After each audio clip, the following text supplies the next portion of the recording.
तो फ्रेंड फरवरी के कुछ हाफ फरवरी निकल चुके हैं और आपने सोचा होगा कुछ क्रेजी बहुत सारे वीडियोस आए हैं, बहुत सारे सीरीज आए हैं, बहुत सारे म्यूजिक रिव्यू आए।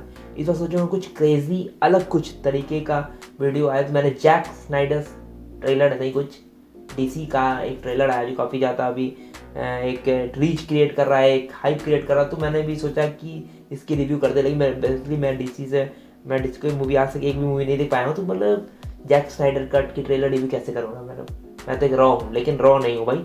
मैंने इंस्पायर्ड हुआ है BNF TV, जो आप डिस्क्रिप्शन में उनकी चैनल लिंक है, आप जाके देख सकते हो। मैं कोई भी प्रमोशन नहीं है, मैं उन बंदे से इंस्पायर हूँ। उनकी ट्रेलर जो हिंदी में उन्होंने रिव्यू दिया वो काफ़ी ज़्यादा बेहतरीन था। तो मैं उन्हीं के कुछ पॉइंट्स को एक थोड़े से एलिब्रेट करूँगा हिंदी में, मैंने जो भी समझा आपके सामने रखूँगा। तो चलिए वीडियो शुरू करते हैं जैक स्नाइडर जस्टिस लीग का ट्रेलर का।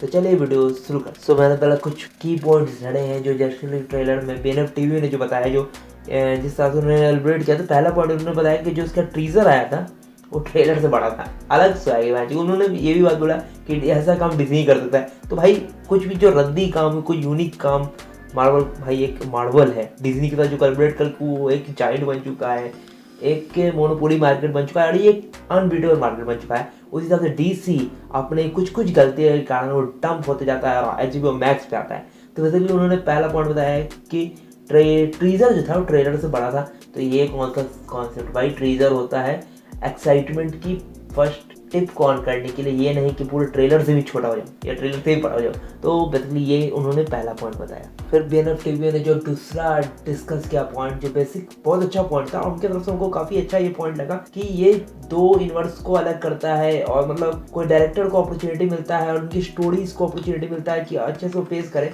तो यहाँ पे प्रोडक्शन हाउस वो उसमें ना घुसेड़ देता है, बेसिकली उनके बीच में टांग अड़ा देता है और अपने हिसाब से उसको चलाना चाहता है। जिस कारण से वो 2-3 मूवी का जो बात बताएं कि वो जो मूवी आई वो ज़्यादा मार्केट में हिट नहीं कर पाई, क्योंकि प्रोडक्शन हाउस बीच में जो नाक घुसेड़ देता था। तो उसको कुछ पता नहीं है बेसिकली कैसे मूवी बनने हैं, आप डिज्नी से सीखें। तो उन्होंने डिज्नी का भी कहीं ना कहीं एक रेफरेंस दिया कि डिज्नी अपने डायरेक्टर्स को फ्री हैंड दे देता है कि देखो मेरी प्रोडक्शन, मेरी इज्जत को तुमको रखना है। एक प्रोस्पेक्टिव लॉक उखड़ लगाता है कि मेरी इज्जत को तुमको रखना है, मेरे PNG प्रोडक्ट बनाने हैं, मेरे चिल्ड्रन मेड प्रोडक्ट बनाने हैं, मेरे एक फैमिली मेड प्रोडक्ट बनाने, बस इतने वो देता है और कुछ वो बीच में नहीं घुसता है और फ्री हैंड प्रोडक्ट डायरेक्टर को दे देता है। जिस कारण से आप मार्वल स्टूडियो और डिज्नी स्टूडियो नंबर 1 पे चला जाता है, जिस कारण से DC जो इसके वार्नर ब्रोस है उसमें नाक घुसेड़ के पूरे रायता फैला देते हैं और अच्छे खासे काम को बिगाड़ देते हैं। और उन्होंने ये भी डिस्कस किया कि मूवी बनने से पहले जो इनकी बनने की स्टोरी थी वो भी कब मूवी से नहीं थी, जो वो काफ़ी ज़्यादा वैलिड पॉइंट लगता है और काफ़ी ज़्यादा एनालाइजिंग पॉइंट लगता है कि देखो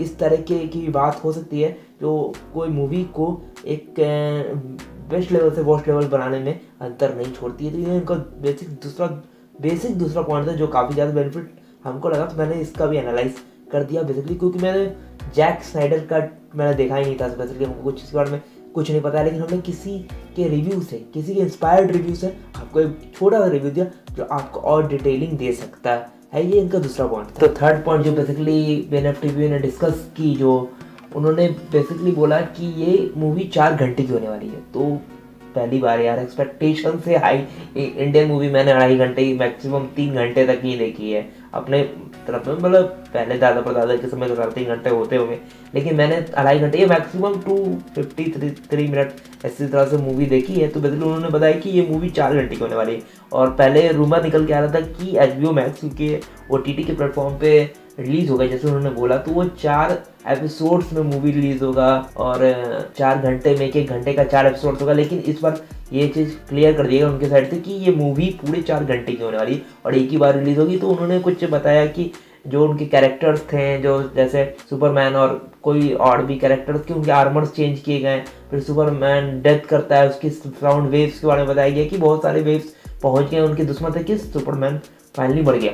तो बेसिकली इन सारे पॉइंट्स पे भी काफ़ी ज़्यादा उन्होंने डिस्कस किया, जो काफ़ी ज़्यादा इम्पैक्टफुल लगता है एक पॉइंट ऑफ व्यू से कि हॉलीवुड मूवी इस लेवल की DC ने क्रिएट की है टक्कर देने के लिए। अब देखते हैं कि डायरेक्शन किस लेवल की है। तो इस थर्ड पॉइंट जो था बेसिकली इसमें ही उन्होंने बेसिक चीज़ पे डिस्कशन की। तो आपको कैसा लग रहा है मेरी इस एनालिसिस BNF टीवी के थ्रू दिए गए रिव्यू पे, तो हमें कमेंट करके जरूर बताएं। फिर चौथा पॉइंट ये है कि बेसिकली उन्होंने बात किया कि जो ब्लैक सुपरमैन और जोकर आ जाता है मूवी के ट्रेलर में, तो वो काफ़ी ज़्यादा उनको गूज़बम्प हिला देता है। और सही में अगर एवेंजर्स के फैन अगर असेंबल हो जाते हैं, बहुत सारे एवेंजर एक साथ आ जाते हैं, तो उसमें गूज़बम्प हो जाता है। तो DC डायरेक्टली मैं कभी नोटिस नहीं किया, लेकिन इस ट्रेलर के बाद, इस हाइप के बाद मैं DC के बारे में पूरा डिटेल्स निकालूंगा, और हो सके तो मैं पूरी डिटेल्स के साथ इस जैक स्नाइडर कट को 18 मार्च को देखूंगा। तो बेसिकली उन्होंने लास्ट में बताया कि 18 मार्च को जैक स्नाइडर भी आ रहा है और 19 मार्च को विंटर सोल्जर और फैल्कन आ रहा है, तो दोनों में क्लैश हो सकते हैं। और उन्होंने बताया कि आगे चलकर उसके बहुत सारे वीडियोस भी बन सकते हैं, तो काफ़ी